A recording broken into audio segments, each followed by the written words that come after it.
What is up guys, Dagon here, and today I'm very excited because I got a new graphics card and I want to show you how it performs my new favorite game, Overwatch of course, and it is the GeForce GTX 1070 Gaming X.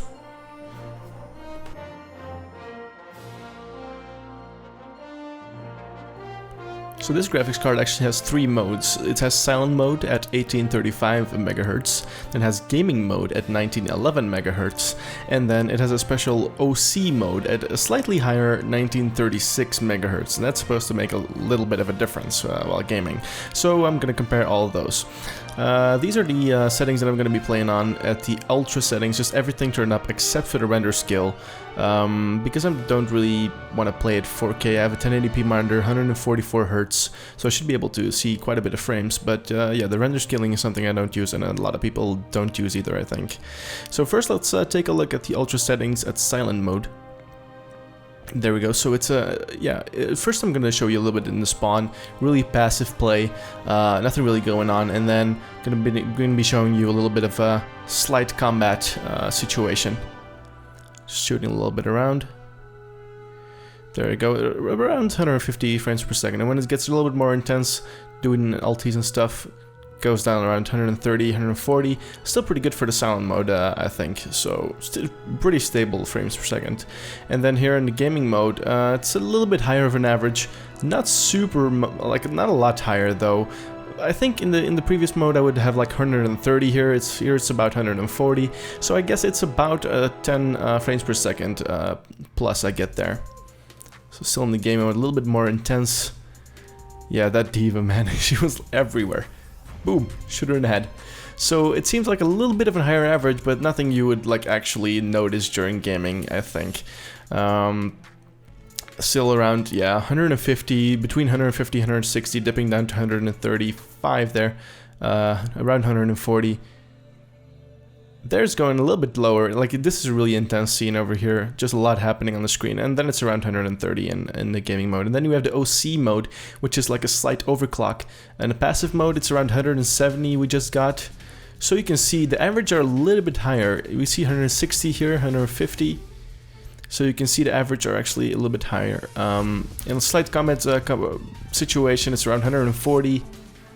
150, yeah, it's a little bit, it depends really on the intensity of the scene, of course. That's why I try to have a little bit of variety in the intensity of the scenes. Now it's like a normal, pretty normal combat situation, not too much going on.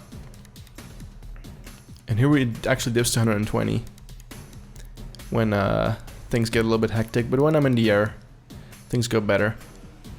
So I'm actually going to do a little bit of an ult here. There we go, drops down to 130.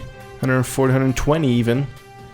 So still pretty good, still very playable, but you can definitely see some drops when things get a little bit more hectic on the ultra side. So right now I'm going to show you some settings that a lot of pros actually use. I actually picked this from the Force gaming video. He actually did a video on the 1080, and he found this little setup that a lot of pros apparently use, because there's a lot of effects going on and stuff that may disrupt your vision in the game, and also your frames per second would be a lot higher and a lot more stable. So a lot of pros actually use these settings to actually play, and that's why I decided to actually try and use those and see what I could get out of this. Probably the render scale could be upped with this setup, because as you're gonna see, the frames per second in this setup is pretty ridiculous. Alright, so let's see. On the silent mode, here in the spawn, you can see it's ridiculous, 280 frames per second. Something between 260 and 280 frames per second.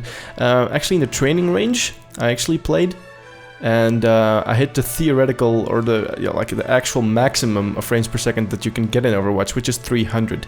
It's actually limited through 300. So I found that pretty funny. Like in the training range, there's not that much going on. So with an ult here, you can see it dropping down to 210 frames per second. Still really high, 190 even there. Also, I noticed when you press tab, you also get a little bit of a dip in your frame rate. So you can see my temperature is also pretty low. It's 63% under load. So yeah, in the training range, I actually found out that limit off actually means limit of 300. So Blizzard, come on, like giving my frames, like my gameplay is totally ruined now that I can't go above 300 frames per second, right? So yeah, 220 here in a pretty hectic situation, 190 even, at pretty low settings. So you can see sometimes there's huge differences. It goes from almost 300, 270 down to 190. So that's a pretty big range of fluctuation. So I'm actually ulting here and actually forget to hover and I die in the dragon. So that's pretty stupid, but see, in retrospect you can always see what happens. So this is the OC mode. We just had the gaming mode. And the OC mode, yeah, almost at 300. At this point, with these low settings, there's even less difference between the actual frames per second counts, I find, and yeah, it doesn't really matter at all. I actually mostly use the silent setting because sometimes I want to record some games and then I want the background to be pretty quiet. So I usually use the silent mode to actually play. The OC mode I rarely use because, especially for Overwatch, it's a complete overkill, especially if I'm playing on these low settings, which I do from time to time. The ultra settings are just fine though, if you just want to play casually pretty much. I mean, the ultra settings are pretty good on this card. So I'm going to do a little bit of an ultimate because this Widowmaker was really annoying me. Do manage to get a MSi there. So yeah, that should give you an idea of how the 1070 actually performs in Overwatch in the 3 different modes. So I hope you enjoyed, and I'll see you in the next one.